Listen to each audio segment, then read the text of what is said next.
Soup in the scone, right, Solar? Soup in the scone. Yep, that's the one. Just a cup. Cup of soup. We all like soup around here. Hi, everyone. Welcome to the stream. All right. We're starting. I didn't even know we were starting. We're not starting yet. No, go back to what you were doing. Everything's fine. Oh, we're.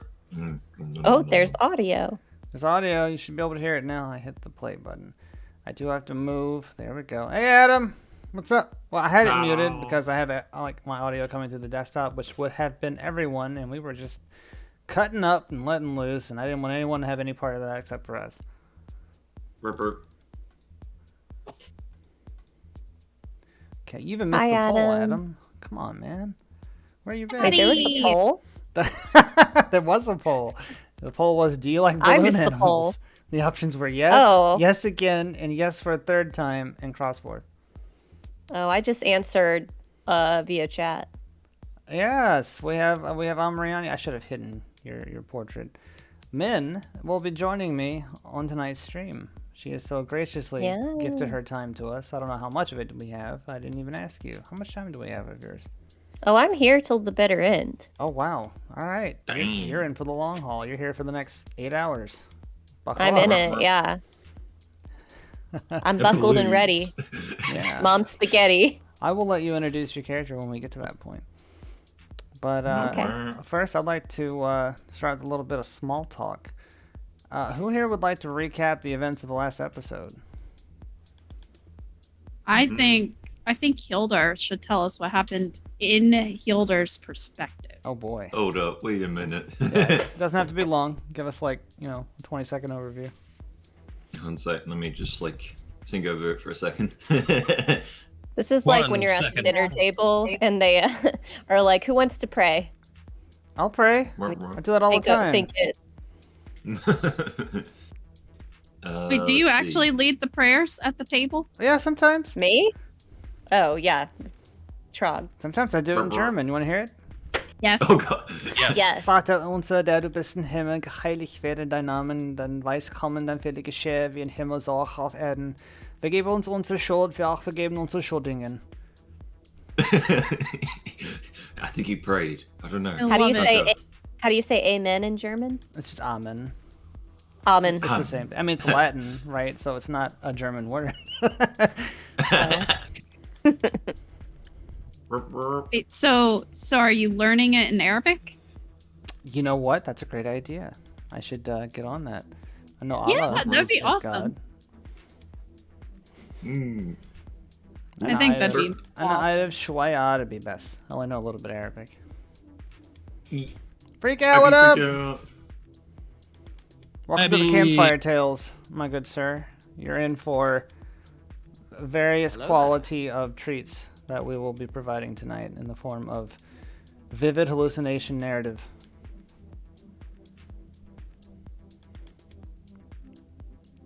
Adam's asking you a question, Min.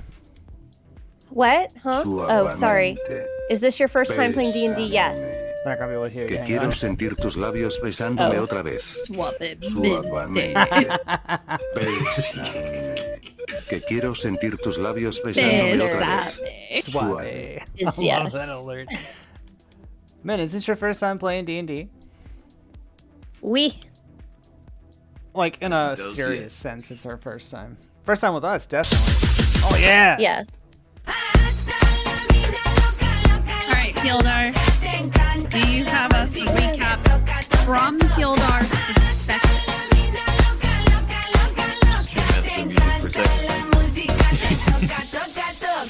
That one's super loud and I refuse to turn it down. I worked really hard on that video. Solar and I both did. Alright. Let's hear it, Hildar. Our adventurers found that our ship was no. Our ship was a ship. Everyone keep up. Was a ship. So we're at the village, and we realized we sent people off, and they didn't come back. So we needed to go find them. So we went back to the ship where we sent them off, which we didn't send them to the ship. So we tried to go find them, and ended up finding our ship on fire. I don't know who set it on fire. Probably not Norhion, because he was with us. Maybe. I don't know. Um, and we tried to take like extinguish it, didn't work. So we're like, damn. And then I can't remember how we found the other bits that we led up to that point. We used our excellent tracking skills. Remember, you and me. Oh yeah. Yeah, you True. did some subterfuge. You went undercover. How did that go? Yes, I think it was we walked for was it an hour or something? You walked for a little while. Yeah. Walked for a bit and stumbled upon a knoll camp. Where there was, from my vision, about maybe 300 knolls, all separated into these smaller camps, kind of in a clearing of Dotting like, the desert. mountainside. That's what it was. Yeah, dotting the mountainside.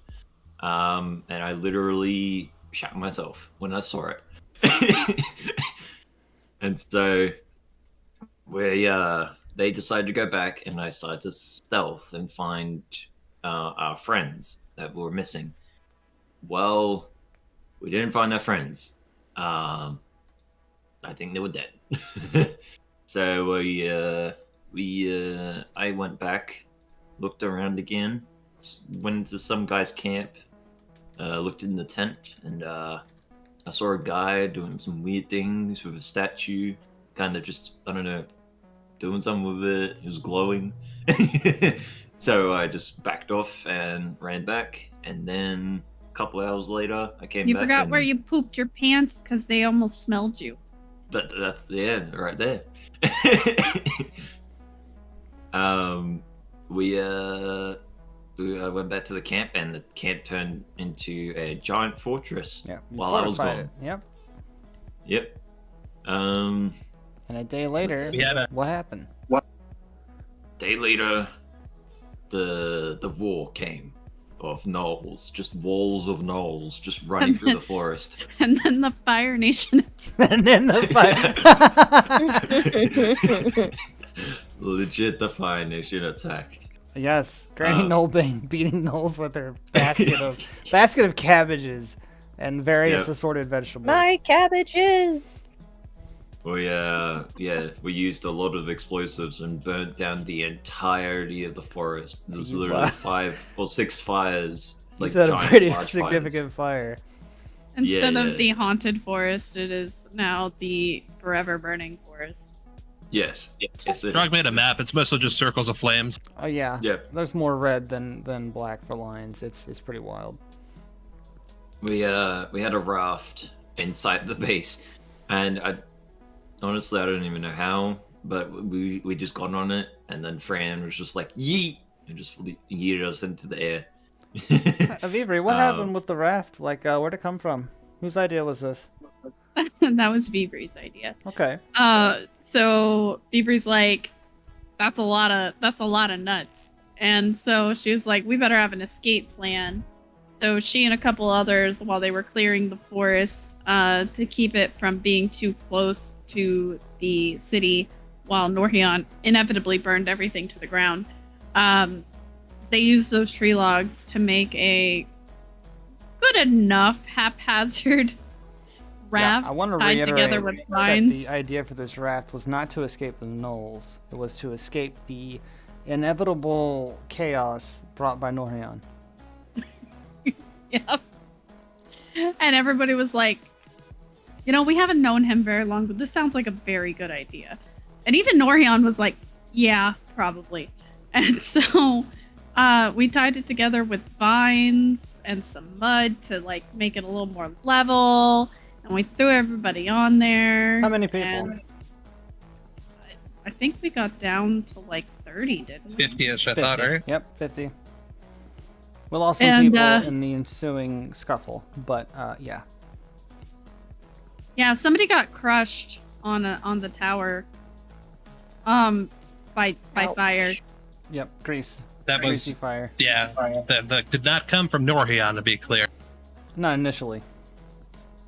Not even after the fact. That was their own flaming fire. Okay. Trebuchet. All I want to say is who threw the first fire. I mean, of course, but that wasn't that fire. Sure. And so Fran was a little scared, so I used my point of inspiration to get her to cast fly and get us in the air. And now it is unclear how far we're gonna get on the wooden raft, but we're passing around goat's milk in the meantime. Yep. Hilda, what happened on your side in the raft? It was a little girl, I believe. Yolder.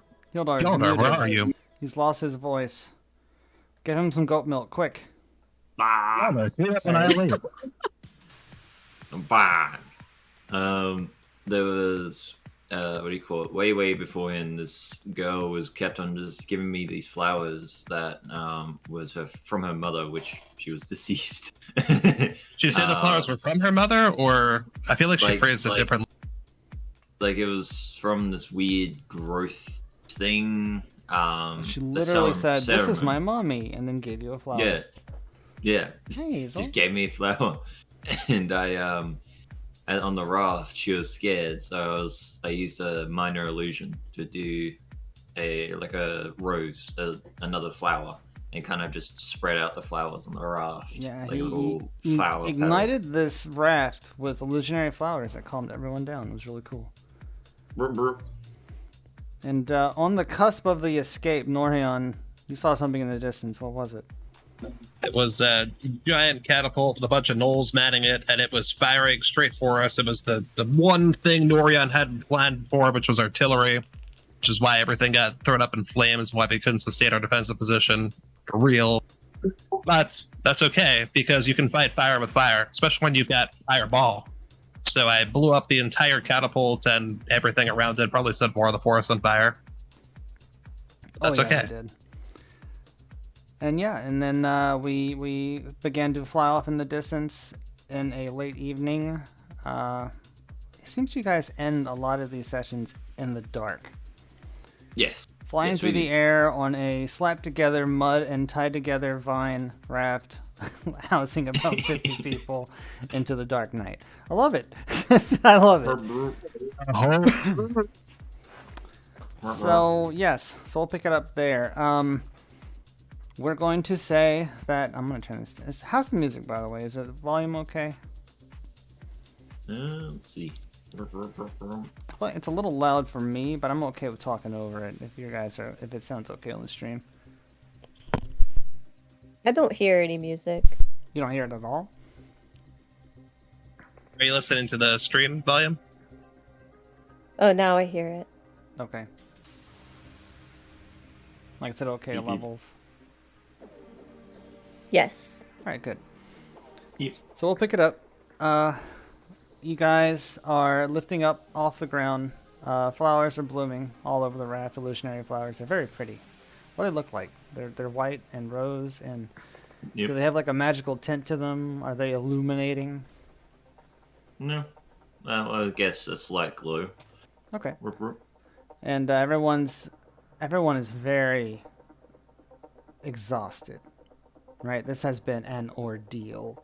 You just killed 450 gnolls. 451 gnolls. Yep. And yeah, there's a lot of shot tension in the air. People are hanging their heads, they're hugging their knees. They just left their home behind. The place that they've known all their lives. And are traveling on what I can only describe as a wing and a prayer to get away from the biggest inferno anyone has ever seen. Yeah. I've seen bigger personally. Okay, I bet you. I've also started bigger personally. Avery, this has been pretty intense for you. You're not used to this kind of thing. Fey Wilds is not like this. Like, what's going through your head right now? I'm feeling very relieved that we've managed to once again slip our way out through basically the skin of our teeth. So far, it's like 11th hour before we're making our way out of danger's grasp. I'm wondering, what about this world makes people want to actually be here at this point? Everybody's obsessed with these shiny baubles. They're doing horrible things to each other. It's not the sense of community that I'm used to. And it just seems like this world is kind of doomed. That's a lot deeper than I thought you were going to go with that, but I like it. You're on a raft, a very crowded raft, with very little place to stand or sit. Like, what's Avery doing in the moment? Well, it's nighttime, which is a time of devotion for her. So she is sitting pretty close to Fran, just in case, you know, Fran needs any words of motivation. So you say pretty close, but I want to stress there are 50 people on a raft. Y'all are all sitting pretty close to Fran. Well, I feel like Fran has a little bit of breathing room because she is having to, you know, fly. She is literally hugging the mast of this ship, trying to keep it flying. Yeah, so I'm pretty sure everybody's given her just a little bit of space to work, you know? Sure. So like close enough that Fran. she could probably reach out and touch her, but not so close that she feels like, you know, she can't readjust. Okay. She also has, like, you know, a little pile of good berries in her hand to help Fran out in case Fran starts to get exhausted. Okay. But mostly she is in midst of prayer while she is looking out over this landscape. I don't remember where we are in the lunar cycle.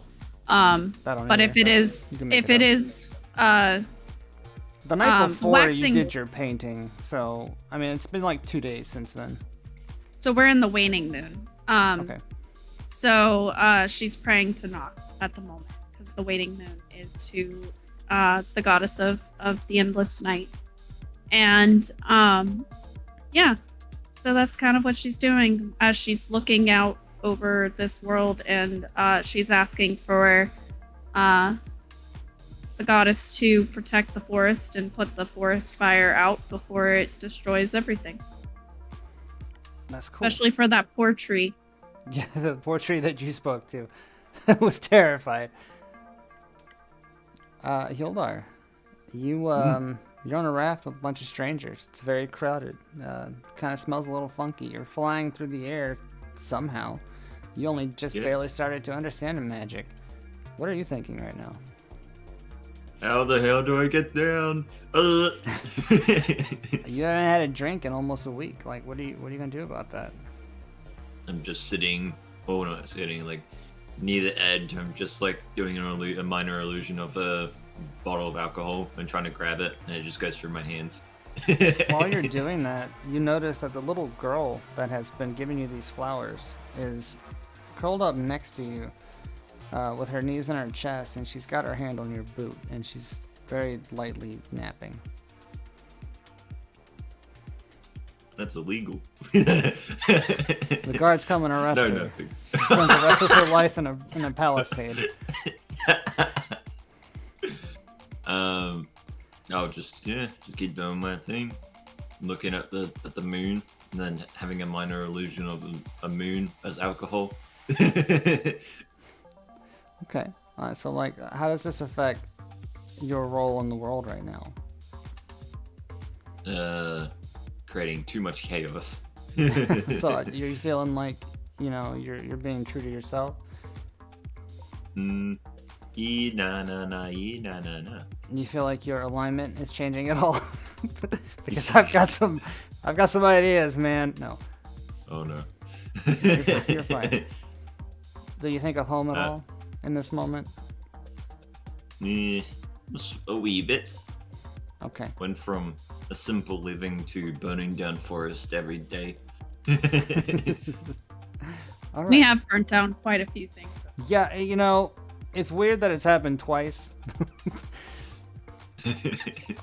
Okay, so you're essentially along for the ride, trying to eke your existence. I got you. Norhion, when you guys were lifting up out of the village that was very, very on fire, you looked down at the ground and you saw something. Through the burned ash of the grass and surrounding flora, you saw a pavement pattern underneath all the grass, which was strange to you because there was no stone or metal in this village at all. And what was even stranger to you is that the pavement, as you got higher into the sky, you could make out the shape of a dragon's head that had been designed into the ground there. Uh-huh. How does that make you feel? Oh, that makes me really want to talk to the elder and question, politely her and possibly have a very confidential conversation with her. How do you feel about setting the largest forest fire in the history of this world? Oh, I thought this is nothing compared to the fire of 1555. This is year 7. What are you talking about? No, I'm just kidding. I mean, there have been fires before, but like, you toss caution to the wind, and you just kind of went on a rampage. Well, from a Norian standpoint, it's the only way to be sure. You had over 400 gnolls coming in. We had reports of gnolls using magic. Magic that sounded suspiciously like other entities that we faced, earlier that have to do with the rune and then kind of, rituals and whatnot that seem like they might be coming from beyond this world, certainly beyond the understanding of the highest level wizards that Norian has consulted so far. And so in that regard, to Norian, this is kind of just a battle, not even just for that village or the people in it, but rather, for the entirety of the realm, pretty much. And the important part there is being the one to come out on top. Otherwise, whatever this force is will be the victor, and then the force is gone anyway. Do you feel like any of your actions are going to get back to Northera? It's a good question, honestly. I mean, like, this village functionally didn't exist, as far as most people are concerned. There's a lot of witnesses here. There are. Kill them all. I mean, hey, I think it's pretty good publicity. I mean, Northera, has got a very different setup as far as terrain and everything goes, and that's, from a defense standpoint, that's beneficial. You did save the village. Right? See? Like, we got, people. what, 50 out of 60 people? But what makes a village, Trog? Of people. Is it the buildings or the exact? Yeah. Exactly. You did save the village. Collectively. Everyone saved the village. Alyssa did a little bit. She stabbed some people and shot a crossbow bolt. It was great. So that's where I'll pick it up. We are flying through the night sky. Everyone's just kind of questioning what has happened and just trying to take a moment of calm. I meant to do a little side joke where I was like, AMRIANI, you weren't there. How do you feel about it? Well, I mean, we could do a little bit of how AMRIANI is feeling in the moment of where she is right now. Yeah, well, that'd be that'll great. spoil where you're going. Not emotionally. Yeah, AMRIANI, the emotional thing is great. You stubbed your toe this morning on the end table. What'd that feel like? Fucking hurt. Oh, jeez. Okay. I'm glad Gotta I remember asked. not to do that again. That's deep. Like, do you feel like that changed you as a person? Not really, no. Not really. Do you think the eggs you had this morning were chicken eggs or duck eggs? Most definitely duck eggs. Okay. It was actually an ostrich egg that was cut up into smaller pieces, but the rest of the camp wouldn't tell you that. They only have one ostrich anyway. So, You So I was explode. lied to. Guts of Israel go everywhere. you explode. The eggs have killed you. You're dead. Thanks for coming, men. No. So, alright, you guys are flying through the night sky. The plume of smoke behind you is slowly disappearing over the horizon. You're not sure how long it's been. Well, Vivre is. It's up to her to tell you guys. But, So I used my druid craft. How long has it been, Dungeon Master? it's been about 2 hours. You're not moving very fast. Let me get that clear, right? The Quartermain was a fitted ship that was designed. Well, it wasn't designed. It was fitted to fly through the air, and it was very fast. This ramshackle bauble fishing dinghy that you guys are on currently, it's moving at a snail's pace, but it is moving. And Fran is getting you guys where you need to go. But Fran is very tired. Yeah, you should tell us how Fran is feeling.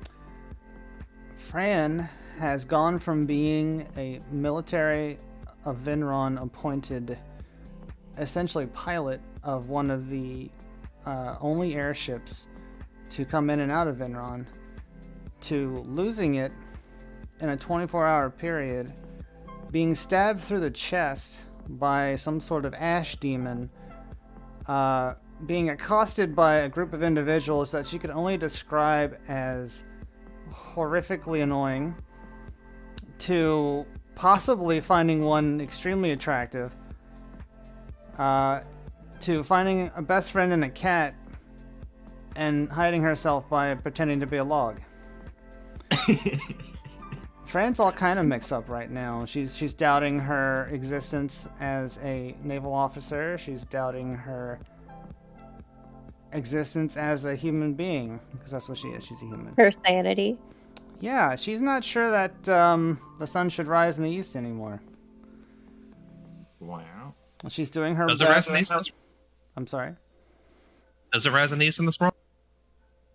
Let me roll for it. Hang on. Gotta roll for it.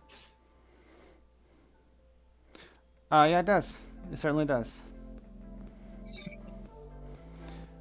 And she's just trying to maintain her composure in front of her captain, her former captain, her possibly currently existing captain, because the captain lost the ship that she was the captain of. Is she still a captain? Oh, absolutely. And Now the captain of a log raft. Yeah. and There you go. currently, Fran is thinking to herself, I can't do this anymore. And as soon as she has that thought, everyone make a dex saving throw. Oh my. Let's see. Bing. And Dex. Where's my Dex? Not So you. that'll be a 17. D20. Yeah, well, Amrani's not here. But yes, that's a d20. I got 19. Brr, brr. And I have a +3. So 9. Okay. You should be able to see some of these now, by the way, Drug, in the campaign. Oh, I don't have it pulled up. Let me do that. You guys can Yeah, use so- your real dice. Like, I just believe you're going to do the thing. I have soup in my lap right now. Ah, okay. So I don't want to I don't want my nice, pretty new metal dice that I got for my birthday to land in my chicken and wild rice soup. Waiter, there's a natural 20 in my soup. It's the most amazing soup I've ever had. You make more. Oh, jeez. Where's the campaign? Oh, Let me get you a link. Okay. they're supposed to in the D&D thing. It does it automatically if they have it signed up, which I think it's only me and Terranet does. I'm in it. Oh, okay. Oh no, like link to your Discord to your Okay. Where would I see it roll? Yeah, mine is in it. In the game log. So if you click on game log next to, like in the Oh, top I got it. area. Oh, cool. I can see Yeah. it. Yeah, I see your roll. I don't see hers, though. That's fine. You just tell me your roll. It's not a big deal. I'm not worried about it. Well, Yeah, it was more like something that'll be useful, like if anything that shows up there is one less thing you've got to hear back from us and try to collate 3 people talking at the same time. That's fine. We'll 4 soon. Okay, so 17. What was your Fildar? Almost called you by his 19. name. 19 and a 9. And I'm gonna do a collective group roll on 50 people because rolling 50 dice while fun is really annoying. Norhion, this might be the time for you to get ready to give inspirational speeches. Ma'am, you cannot be Oh, boy. in front of the dice. I'm gonna need you to move your spiky-headed self. I told you, put the dice layer on top. I did, and then I put her on top because, reasons. No reason. There we go. That's better. Let me make sure that's still there. Yep, okay. Yep, all good. So, as soon as Fran has this thought, she breaks her concentration, and the ship starts to plummet. Yeah. Hildar, you grab the vines because you can feel it go. Everyone else, Norhan, I'm sorry, you also, well, I don't know how you, what are you going to do? You grab someone else? You grab Hildar. I got Hildar's beard. Everyone else goes temporarily airborne as Fran frantically tries to recast Fly. Let's see if she does it. Let's see. Oh boy, she doesn't. You guys are falling. Inspire her. Hold on, I have inspiration.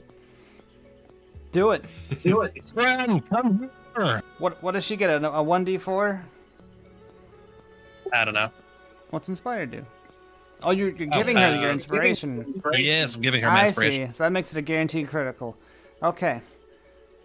So Fran has a momentary lapse. Everyone goes airborne except for Hildar and Norion. And you give Fran this inspiration. What do you do to inspire her? I said, Fran, come here. That's a bad idea. You say come here. She's in the She's air. trying to. You should go to her. Okay, I see you can't come here. Let me climb Hildar's beard more. Everyone picture a raft falling out of the sky. That's what's happening, literally. That's my beard. You can't hold on to that. Fran, I reach her shoulder. Great. You can see the treetops. Fran, you must. It's okay. We're all falling, but you've got this. And I will have my Grand Wizard make more scrolls of Fly in the next 20 seconds. But for now, you just got to keep us up, or we're all going to die, including me. Yeah, you look over when you say that to Hollard, who is ass up in the air, just trying to keep his balance. Fran grabs a hold of the beam tightly and just starts screaming as the raft levels out and everyone hits the deck of the raft. Thievery is grabbing out to grab the small flower child and pull her back in. I'm so glad you said that because I'm doing a fate roll. Oh no. Ooh, okay. Yeah, 4 people fall off the raft. No. Not the flower child, because I grabbed her. You grabbed her. 4 villagers plummet into the tree line. Oof. If you want me to do the damage rolls, I can, but I promise you it's not going to be pretty. Not pretty. Yeah, I'm interested. I think our viewers should decide. Do you want to know how badly they get mangled in the trees? It's 1d6 per 10 feet. I'm going to say you're about 100 feet up. Oof. Ouch. I could have done something, but I forgot. While we're waiting for... Okay, it was a panicking situation. While we're waiting for this, Thievery, she's grabbing hold of this child and pulling her close in. Oh, she's crying. As soon as she felt that raft go, she saw her little body start to fly out, and Thievery actually uses her connection with nature to make the little flower of her mother that she was holding vine out around her wrist and then towards Thievery, and she uses that to pull her close into her body and tucks her into her so that Thievery is going to take the blow first. Oh my. That's a lot of damage. That's about 23 damage, and considering they're commoners who have, I think, 5 hit points. Yeah. Ooh. Dead. Yeah, most people didn't make it. Okay. Dang. The people on the raft, they're not going to take any damage. Fran, you explode. Guts of Viscera. Oh, yeah, go they everywhere. exploded. They got tore apart by trees. Oh, God. Yeah, Fran Only was those able trees to... have been burned for. Because he used a point of inspiration, I want to say no one took any damage. But, man, everyone's jostled now, and they're all awake. Rake. Yeah. Thank you, friend. She just kind of heavy heaves her breath as she's realizing that she almost killed everybody. You just hear in the distance a loud, extended fart from Hilda. Just Hildar got hit so hard when he landed he forgot his own name. Hilda, you must stop eating uncooked potatoes. Collard, everyone Collard, gags. Collard, you must make scrolls of fly now. He looks at you. He looks down at the quill and the ink and the papers. He looks up as they are flying all around. Someone help Collard get those under control. I would just burn them. Hey, you want to try to make a roll for it? We can do that, but otherwise they're gone. Poof. Okay, great. They're gone. Taryn was deciding. Well, I mean, this is something that's happening. Larissa tries to grab for one. Here we go. Let's do this. She makes a dex. He had to pull up his sheet. Larissa doesn't get any. What if I catapult one back at Hillard? Let's do it. Do a hit roll. Catapult is a dex save throw. It Okay. just happened. Well, I mean, if he... Okay. Yeah, all right. That's fine. You catapult one back. He gets it. He starts to scribble down scroll of flight. Good. Which is great. With nubs. Because... Make me another dex saving throw, everyone. Oh, no, not again. Nat 20. Oh, no. This Great. is not my time. I rolled a 7. I'm clearly very jostled from this situation. Oh, yeah. I rolled an Everyone's 8. in a very tense moment. You rolled an 8? Yep. Great. I'm with Vibri on this. I rolled a nat 20. As soon as Hollard puts his quill back down to this paper and starts to write again, some vines from the edge of the raft start to snap. And, yeah, the raft starts to break apart. I'm going to use this as a combined dex save. I'm going to ask a reaction question. Yeah, what's up? Can I pass Entangle to catch everyone and bring us down to the ground safely? So, Entangle is a damage spell. You could, if you were close enough to the ground, reach the ground. But in order to, if you wanted to use this in a way that we could get people off the raft safely, we would have to be stationary. Okay. So then no. No. If you did this and people tried to climb down it, you would shred them to pieces. Is that what you want to do? Ouch. No, No, I don't okay. want to shred them to pieces. They have 5 hit points. I'm just checking.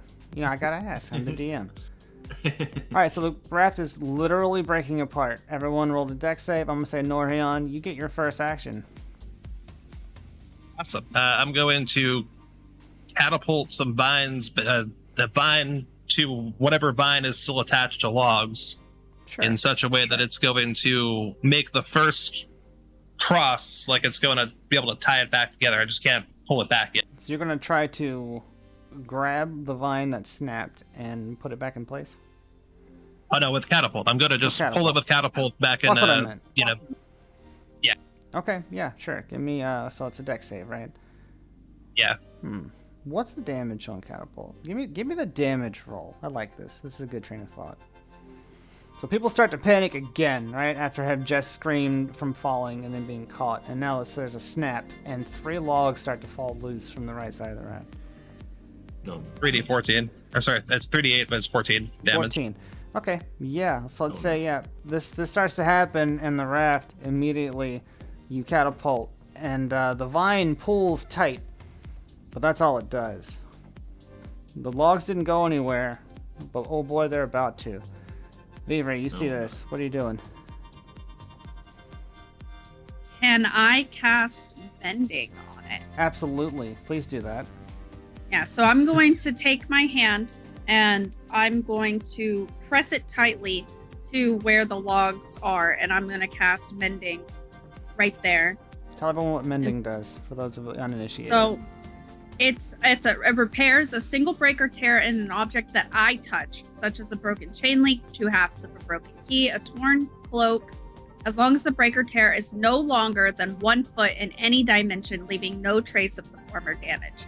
So I can help stabilize probably about 1 log. You instantaneously repair the vine. Well, he cinched the logs back into place, and then you essentially instantly repaired the break in the vine, which is great because on the left side of the raft, Hildar, a vine snaps, and 3 more logs start falling off that way. What are you doing? No. Jump! No. I'm gonna try and grab onto the vine. Cool. Give me a dex save. Let's see if you do it. I know you just did one. That was for your attention. Let's see. Dex save. I'm gonna roll it digitally. I'm gonna make it a DC 11. 16. Okay, that's good enough. You grab the vine. You've got it. So you're holding the vine as the logs are pulling against you. So people start seeing you struggling with this, and Hollard reaches out and he grabs onto it. Larissa comes to the other side and she grabs onto the vine. Things are not looking good, guys. So mending is a cantrip. It's a cantrip, yep. And I reach over and mend the other vine. I'd really like it if you did that. Do you do that? That's what I do. Okay, great. I took a bite of my bread at the same time. I'm glad we clarified it. Yeah, so I reach over, clamoring, and I grab hold of it, and I cast mending on this other vine. Great, you do that. And as you do that, several more vines start to snap. Oh my god. This is a fate roll I did. I'm so sorry, but this is what happened. I'm gonna catapult at least one of those back into place. Yep, that's fine. And since we've all had a turn now, this is what's going to happen. We're going to cut to AMRIANI. Min! Are you ready for your debut, ma'am? Yes. Great.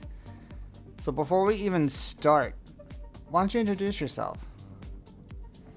As AMRIANI or as Min? We can do both. Why not both? Hi, friends. I'm Minuet.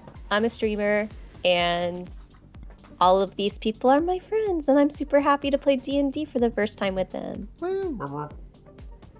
Where's the And then my shout-out? character is AMRIANI. She is an Earth Genasi monk, who has been sent on a work, basically been contracted out by the monastery right now. Yeah, your monastery is, do you remember? I don't remember. Yes, tell me the name. Perpetual Pillar. Column. Pillar. Either one. Column. I like column better. Perpetual Column. Yes. My monastery, the Perpetual Column, has contracted me out on a job to go make money for them. So she's been contracted out by the archaeological society known as the Solar Eagles. Specifically, your contact is one Arabella. She is a short, brown-haired, dwarven lady and has contracted you to assist with the archaeological dig that is occurring in the Uchari region. You have been brought along because of your expertise with moving the earth, with your ability to what's the word? Your ability to appraise, there we go, any kind of treasure or jewelry that may be uncovered in the process of your work. You're not super accepting of this position. Why is that? Not happy about it because I have a bit of a past. And there's some people looking for me. That's why I hid out at the monastery. And of course, now they send me out into the world to show my face, and I'm not happy about it. But this is a paying job, is it not? Not me. It goes to the monastery. I see. Yeah, I'd be bitter about that too. Yeah. Yeah, so you showed up one day, bright and early. Hi, Hazel. Come on. So you show up one day, bright and early. You came along in a carriage, a horse-drawn carriage, along with along with your conscriber, Arabella, and one Quayakik, who you've learned is a crow-like Aarakocra man. He's dressed in overalls that are brown. Hi, Hazel. Come here, honey. Oh, she wants to say hi to everyone. He's dressed in brown overalls, and he's wearing a black hat. He's got a huge beak. Really cool-looking dude. Lots of feathers. And he is thumbing through a book, riding with you along the carriage in the early morning. You arrive at the dig site, I guess it is. Yeah. Actually, here, I'm going to pull it up. I actually have it here. First off, oh, that's not it. That's the fire, actually, that we just left. Okay. Yeah, it pretty much just red and orange. You arrive at the dig site, and it's very unimpressive, by the way. It took you 2 days and 3 nights to get here by horseback, and you're literally in the middle of nowhere in rolling hills and fields of grass and flowers. And the only thing of note in the area that you're in are stony foundations of buildings that once were. There have been squares carved out of the ground where there has been digging. And you step off into the bright early sun, quite miffed about where you are. Let's take it from there. So Arabella steps out of the carriage as it arrives. And she had been talking to you the whole way about the expectations for the job for you. I mean, and I've been half listening. Yeah, 3 days of traveling with somebody. Yeah, and they didn't even bother to give me coffee. Well, coffee doesn't exist in this world, but spotted tea does. Well, spotted tea then. Yeah, spotted tea is essentially the coffee equivalent. She keeps promising you that there will be spotted tea at the dig site, so you guys arrive. She's a short woman, brown hair. She's also wearing overalls. It seems to be a recurring theme here. What are you wearing? What do you look like? I'm wearing very simple a tunic, easy to move in, basically, but covers a lot, just, to not get dirty. Tell us about your hair. My hair is blue and spiky and beautiful, and it's my most precious, loved thing about myself. Why is it spiky? Because it's made of mainly like kind of geode material. Why is it spicy? Okay, that's really cool. So you've got like rock hair, like quartz, like really cool looking sparkly blue Sonic the Hedgehog hair. I love it. Yeah, so you step off into the carriage, which has pulled up to what is essentially a tent city. Like there's probably 6 or 7 very large tents that you assume are quarters or storage or what have you. You take a look around and you get your bearings. You have been assigned a tent. Arabella walks up to you and she's, you'll excuse me, I'm going to have to get into an accent here. She's like, well, we're finally here. I figured it'd take a long time, but 3 days. It's a bit sour in my stomach, if you understand what I'm saying. Yes, I feel you. Do you? Because you haven't really been talking to me the entire journey. That's because I'm very tired. For 3 days? Traveling takes it out of me. Takes what out of you? I don't really understand common all that well. Never mind. Let's just get to work. Well, alright. I mean, I'd like to have a break if you don't mind. Will there be spotted tea involved? Yeah, probably. And as you say right. that, Quayakik steps out of the carriage and he starts to stretch, puts his fist into his lower back and like bows inward and then cracks his hollow bones. And he lets out a craw because he's a crow. And he walks off towards the tent. Arabella looks up at that was loud. What happened? Oh, the call. It was loud. Okay. I'm all right. Cool. It's that thing where you don't have a voice, so I'm trying to determine whether or not you're speaking in character. Which is fine. It's fine. So, Arabella looks up at you and says, "You never been around an Aarakocra before?" Can't say that I have. Oh, they're pretty cool people, actually. They could fly. Did you know they could fly? That is pretty cool. Yeah, I guess so. Anyway, let's go on to the forward camp here. I gotta find the tent for the dig site captain, the leader, the... What is it you guys call it? Again, I don't really understand common all that well. Lead archaeologist? Yeah, I like that one. Let's do that. And she starts to walk towards a blue tent, which is different from the rest of them. The rest of them are like a pale green. You want to follow her? You don't have to do anything. Yes. Great. Yeah, I follow her into the tent and look around to see what's in there. Well, she approaches the tent, and as you guys approach, she knocks on the flap, which you think is a little strange, but because it doesn't make any noise. But you hear a voice from inside, call her in, and the voice says, "Yes, please, yes, okay, come in." And she walks into the tent flap.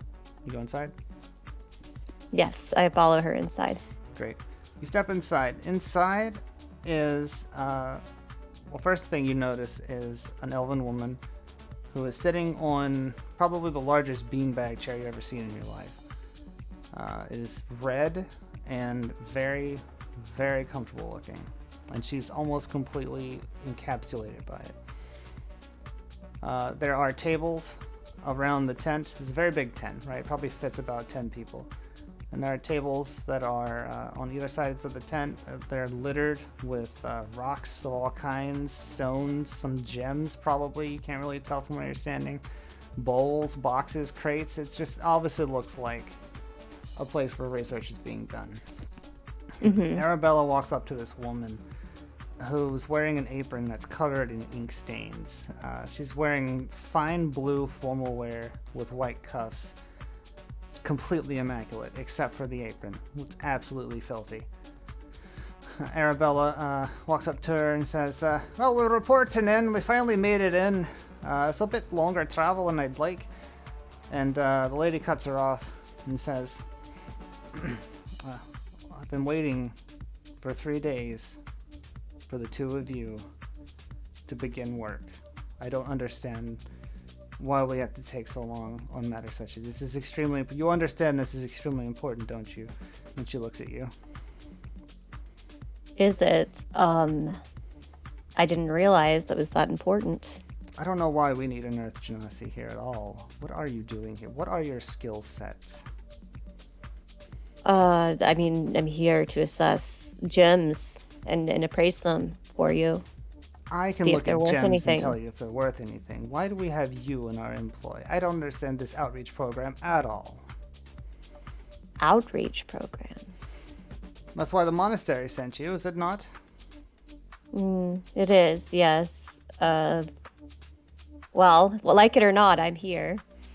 Arabella pats you on the leg because she's too short to hit you on the shoulder and says, "Well, we brought her along with us because she's an expert at earth excavation, isn't it right?" And she kind of elbows you. Yes, yeah, that's right. I'm an expert. And the elven lady looks down at you, and then way down at Arabella and says, "Well, that's fine then. Your quarters are with the others. Show her, would you, Arabella?" "That's right away, ma'am." And she goes to walk out and kind of tugs at your tunic to follow. I follow her. Great. You step back out into the light. It's very bright today. There's a thick smell of like freshly moved earth lingering in the air. And flowers. They're nice flowers. And I say to Arabella, I didn't quite care for her. What's her problem? Arabella looks up at you and goes, "Well, Ellison's, she's a little bit of a character, I guess you'd say. What is it you say in common? A bitch?"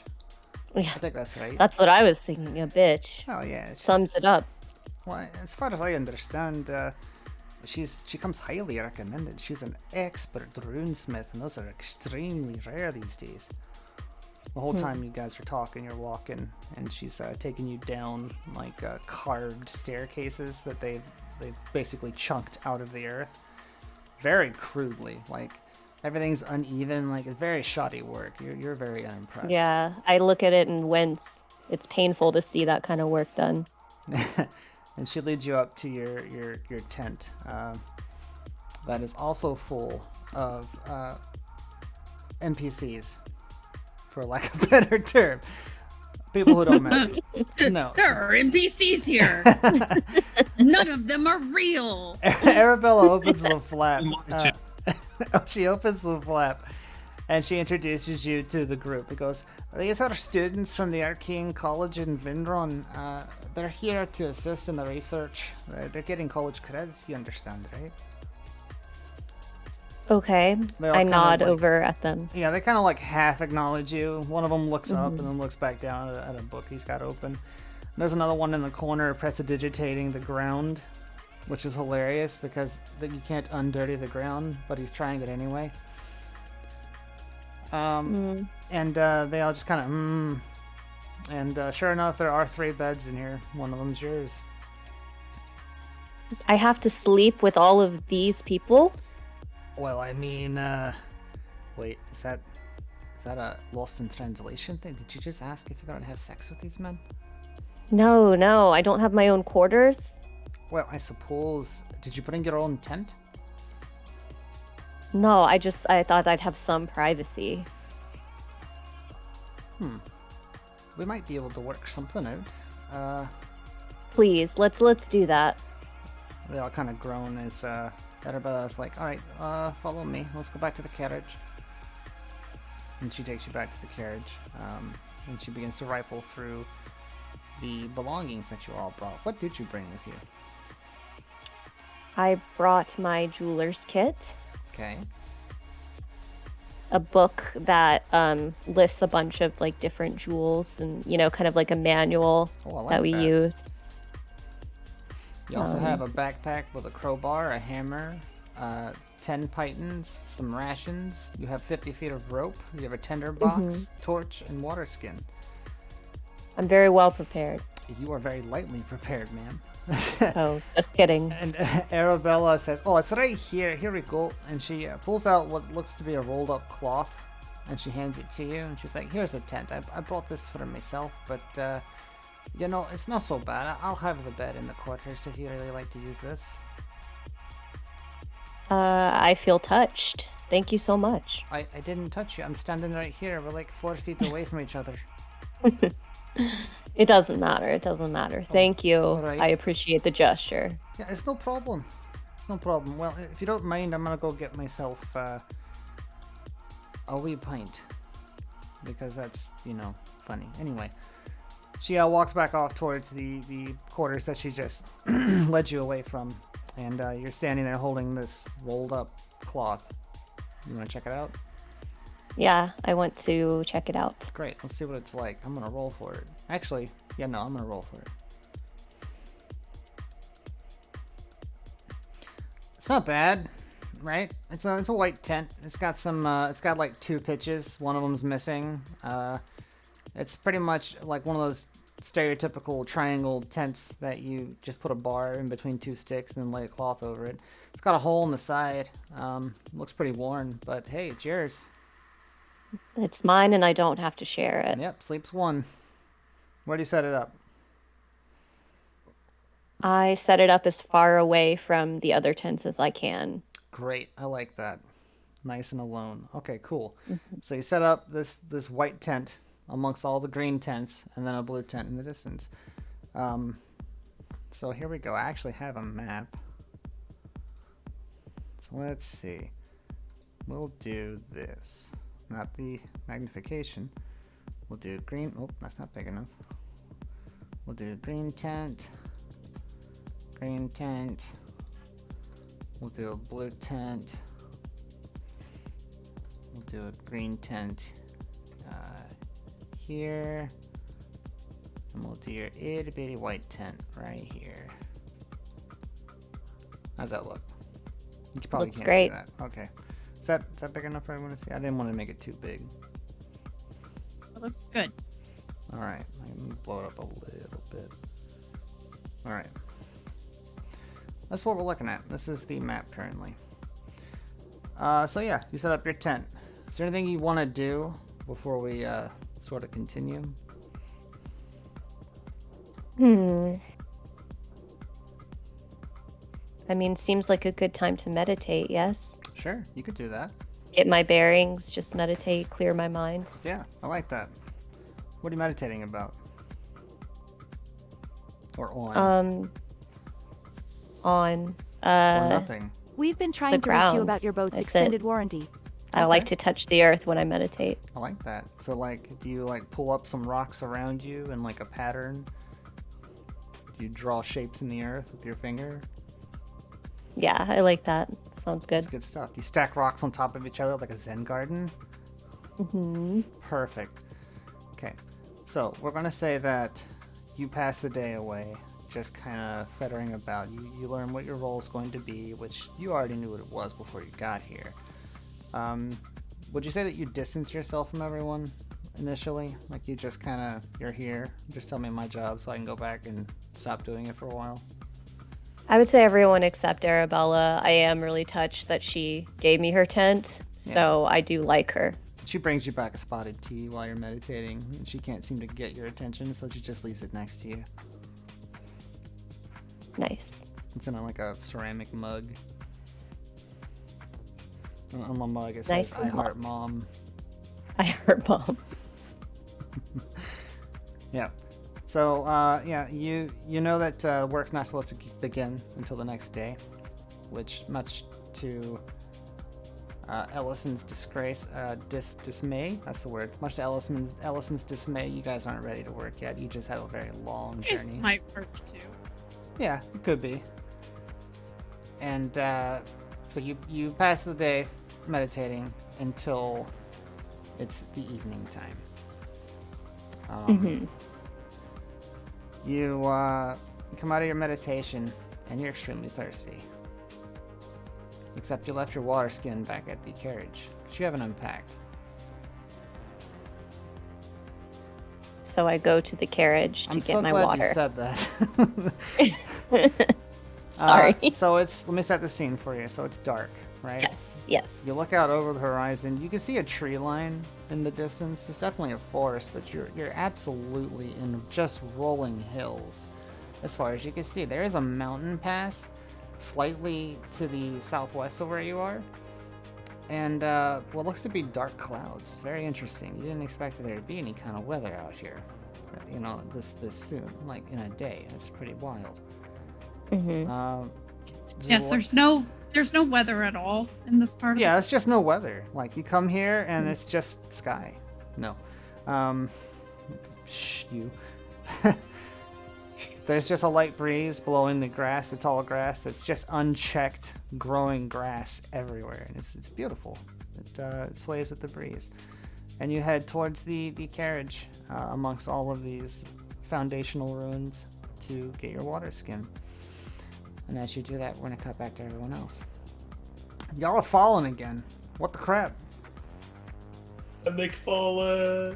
Yeah, so, the vines begin to snap in earnest. Like, all the work you're putting into this trying to stay alive is just unraveling before you. We need to start finding a way down. Can anybody grab onto the trees? A couple of logs just go falling off to the side. Everyone starts to pile literally on top of each other towards the center mast. It's pandemonium. It's absolutely terrifying. Jenga. Fran, can you keep one log up and... Fran is just screaming. She's just screaming. She's doing her best to keep the mast in the center just going. You look over at Hollard, who's just scribbling away like mad. Hollard, do you have one ready yet? Ah! Wait. Where's Harmony? Harmony is she's blacked out. She's just on the raft, just blacked out.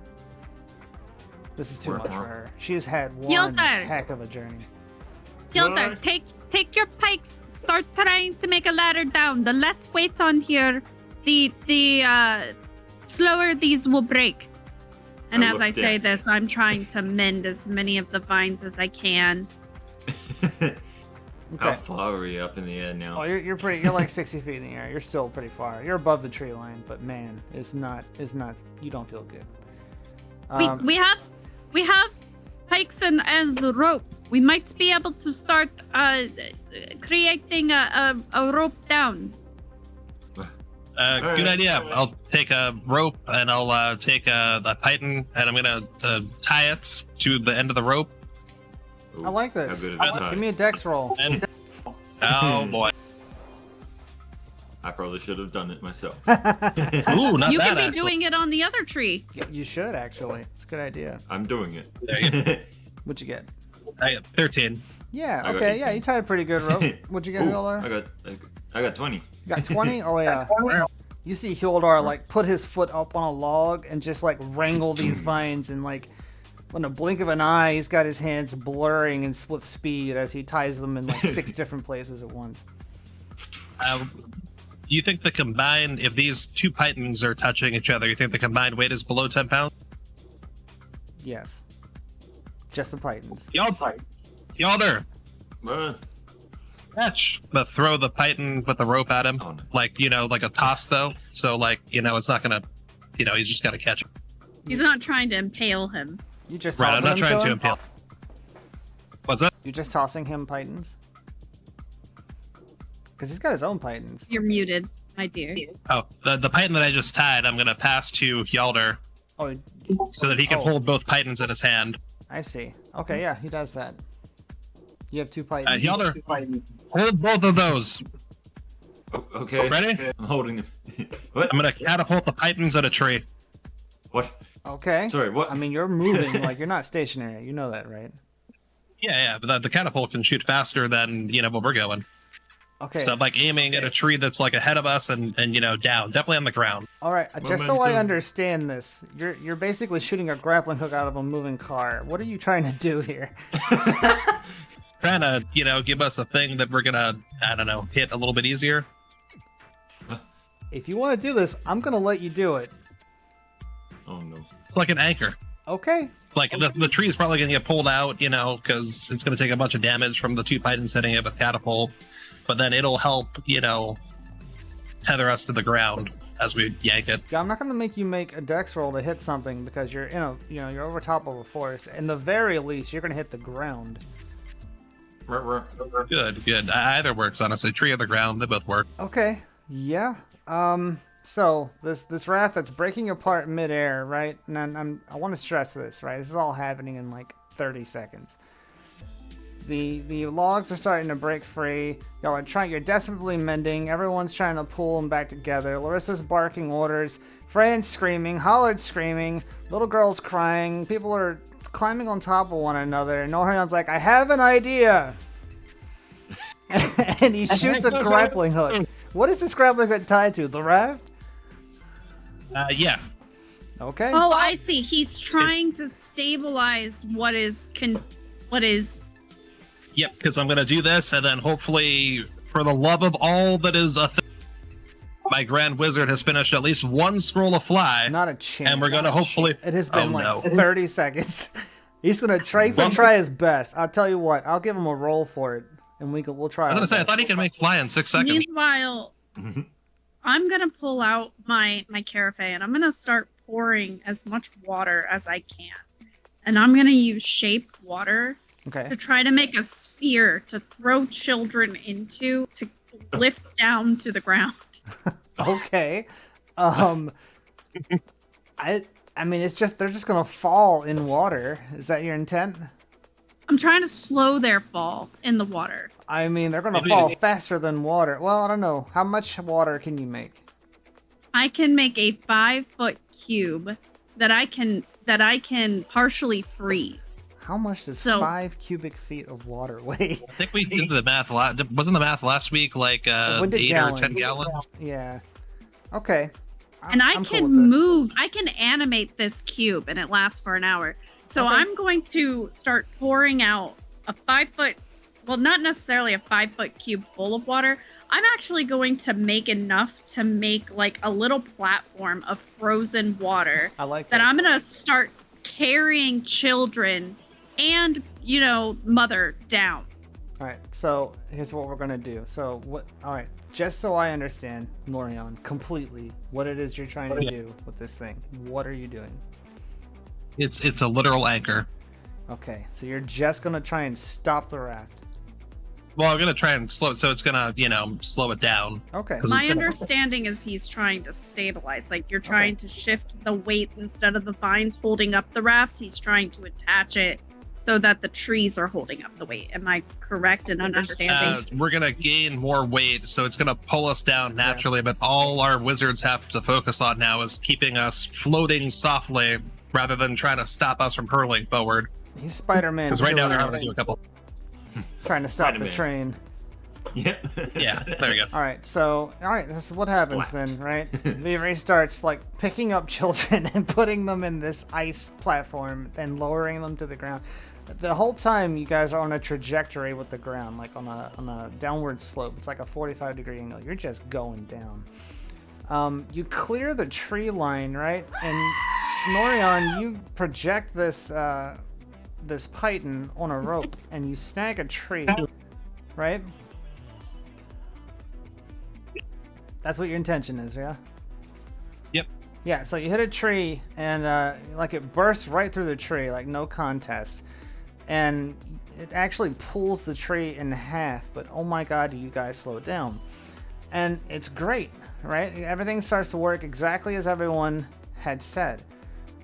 And Amriani, you hear the strangest sound of wood crackling and breaking as you're walking to the carriage, and it's really interesting. You're like, what? There's no trees around here. Oh no. Yeah, I start to look around looking for trees, but I see none, and I say, what the fuck? Yeah, you don't see any. You guys start to clear a lot more land as logs literally start to fall off and people with them onto the logs about 20 to 30 feet off the ground. As logs begin to start striking the ground, Amriani, sounds like thunder is approaching. I better get back inside. I don't want to get wet. So I'm, to be clear, I am moving these children out, so no they're problem. not underneath the falling raft. So let me paint you guys a word picture.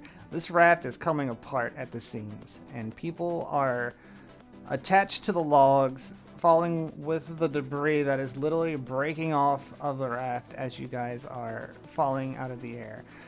Amriani, you hear screams.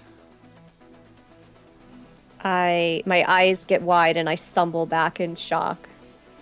And I'm questioning, am I really hearing screams? Hildar, straight ahead of the raft's trajectory, you see tents? Fire? Land ho! Norion, your gamble. Words. Your tree that you speared has been dragging along the ground behind you guys, slowing your descent quite aptly as whoever is left on the raft crashes into a single tiny white tent, obliterating it. Right in front of you, Amriani. You see a whole bunch of logs just land on your tent. I immediately want to investigate and see what the hell just landed on my tent. Yeah, everybody. So I walk towards it. Everybody comes to a stop as they all hit the ground. I'm not going to make y'all take damage because this has been absolutely hilarious. But there is a trail of scattered logs and people all the way from the tree line to here. Jesus. Is everybody okay? Are the children okay? I need a drink. Ugh. And I collapse on my face, tired. I think that was a pretty soft landing, if I do say so myself. Yeah, like Norhion, like as like on a skateboard, just like comes to a stop on a log, like just standing there, like okay. Like he's actually Tarzan. Yes. He just surfed down the tree branch. It's like the one that he tied to, that he shot the rope in the python to the tree, slowed him down enough he just kind of lands softly. Everyone else is like face or ass down on the ground, groaning. So it's literally just like Lego bricks, like a ball of Yes. Lego bricks being exploded That's out. exactly right. It just fell apart, and you guys have landed in this dig site. Cowabunga. I would like to point out that I could have wild shaped, so I took this fall to try to save y'all's life. You did aptly. Everyone banded together to make this not deadly, which it could have been very easily. AMRIANI, there's a whole bunch of strangers around you. You guys get your bearings as you hear shouts of surprise as people start come rushing to your aid. The first thing I do is I very cautiously approach, like slowly, not wanting them to notice me right away. I more so want to observe. Yeah, you turn around like from the carriage as you're walking back with your water skin in your hand as this happens, and you're just kind of standing there in disbelief. Like you drop your water skin, you're just like, okay. So you're approaching with the intent to be unnoticed? Yes. Give me a stealth roll. Let's roll a d20. I got Add your an stealth 11. modifier. You want me to? I would like to try and perceive for stealth. You will all perceive her stealth because you are all affected by her stealth. Did you add your modifier to that? What is the modifier again? I nat 20'd. Oh, nice. At the bottom of your skill list, where it says stealth, you see what it says next to it? +4, so That's that is 15. 15. Great. You stealthy. So, Hildar, give me a perception roll. Okay, let me roll for precision. Where is it? Perception. It's underneath nature. I got it. Oh, 21. Nice. Norion, what'd you get? 24. Cool. Damn. Yeah, we gotta perceive it. So you guys like sit up. Norion, you just kind of look over as you hear footsteps approach. And AMRIANI, what does it look like when you're trying to stealth? You You just like hunker down. It's low? kind of like, yeah, hunker down and like almost like chameleon as like become kind of like, I turn colors like to match my surroundings, like the earth. Okay, you don't have like shape-shifting capabilities. Oh well, fine. You Then just yeah, look like I a hunker person. down low Okay. and stay in the shadows. All right, yeah, so you guys all turn to look at these approaching footsteps as there is an approaching humanoid-looking entity with blue spiky hair slowly approaching you, slightly crouched. Hey, who's that one that's trying to sneak like Hildar over there? Anyone know? That's not me. I'm not. I know it's not you. It's not. She's not a dwarf. Can I history check to see if I recognize what she is? Yeah, give me a history check, DC 12. I got an 18. Yep, you know her. Damn. She's an Earth Genasi. Yes, that looks like an Earth Genasi to me. And I stand up kind of shakily, trying to brush off my clothes and my bag. You hear Fran cough. Hey, friend, how you doing? You okay? Do you need water? Water? Beavery, water. We need water for Fran. Fran's like, I need a drink. Something strong. Beavery, the thing you've got that you can make other things come out of it. Make something for Fran that is strong.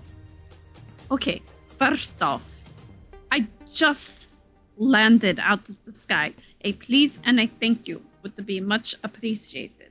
Second, I don't work for you. And I just take the cup anyway and give her some honey mead. She just starts gulping it. AMRIANI, you see as they immediately look to you and then immediately look away, like disregard you completely. This pisses me off. I don't like to be. I don't like to be. I guess what's the word? Ignored. Ignored. Yeah, I don't like to be ignored. So I march up to them and I say, "What the hell are you doing here? You just crashed into my tent." Oh, this was your tent. Do you own this thing? Are you a duke? Or a lord, king, queen? Queen Well, if you're a consort. duke, you better have money to replace my tent. Oh, I like this. Now, can you prove that I am responsible for the death of your tent? Is it even dead? I think it's pretty clear that you're responsible. Persuasion. Okay. Do you want to persuade her that you're not responsible for this? I definitely want to persuade her. All right, give me a persuasion roll. AMRIANI, you're going to contest this with investigation. Okay, so I have to roll 2. Yeah, you're going to roll investigation. They're higher level than you, so they're going to be a little skewed, but there's still a chance. All right. I got a 7 with my modifier. This might be a bit of a steamroll here. Tell him what you got. Oh, I hadn't heard the 21. Yes, I got a 21. Yeah, so there's no way that this guy could have caused a whole bunch of logs to fall out of the sky and hit your tent. Yeah, they just fell out of the sky. It has nothing to do with me. I There's can't. no I don't telling cause who it logs to was. fall out of the sky. But you got a good Were you feeling it wasn't him. attacked? No, I don't think so. Well, whose fault is it then? I want to talk to whose fault it is. Who do you pray to for like the wind and stuff like that on a personal level? I don't pray to anybody. I pray to myself. As you And you as are you're responsible talking, because you pray to yourself. you hear a loud gust of wind. It's from Hilda's butt. Oh, God. I completely lose my train of thought and turn in disgust and say, "What was that?" That was so. Our dwarven acquaintance over here has a real fondness for uncooked potatoes. Do you know what a potato is? Yes, I know what a potato is. I'm not stupid. I pray to Shaky. Oh, really? I'm sorry. Everyone that like Libri has talked to so far just does not know what these things are, but they're quite good, especially when you cook them. Anyway, so Hilder's eating a bunch of potatoes raw, and one of them had a worm in it, and he can't control his sphincter anymore. We were fighting some gnolls a couple of days ago, and a couple nights ago, really. But in any case, he just kind of fertilized the grass, so to speak, for most of the fight, while we did all the the important stuff over here. But the grass is really fertilized now. She's Yeah, it grew really well before it got set on fire. I have no idea what they're talking about. Of course you don't. But you get the sense that the clouds you saw earlier weren't actually clouds. While you guys are arguing about farts and poop, Ellison, sorry, I keep wanting to call her Alessandra. I probably shouldn't have given her this name. Ellison approaches the commotion. Ellison approaches the commotion. You guys see an elven woman in extremely fancy blue wear approach you guys and go, "What the hell is going on here? Where did these logs come from? Don't everyone answer at once." The sky. The logs came from the sky. Yes, thank you. I'm aware of how things fall. Who is this? She starts looking around. I'm Duke Norian Watheus. Why are you in my excavation site? Why did you destroy possibly years of work? Wait, you said you destroy. What do you mean by you destroy? We What do you established mean the by logs what do fell I from the mean sky. you destroy? Are you going to continue to talk over me, or are we going to have a conversation like civilized adults? Is this an elven woman? Yes, she's very elvish. So I'm going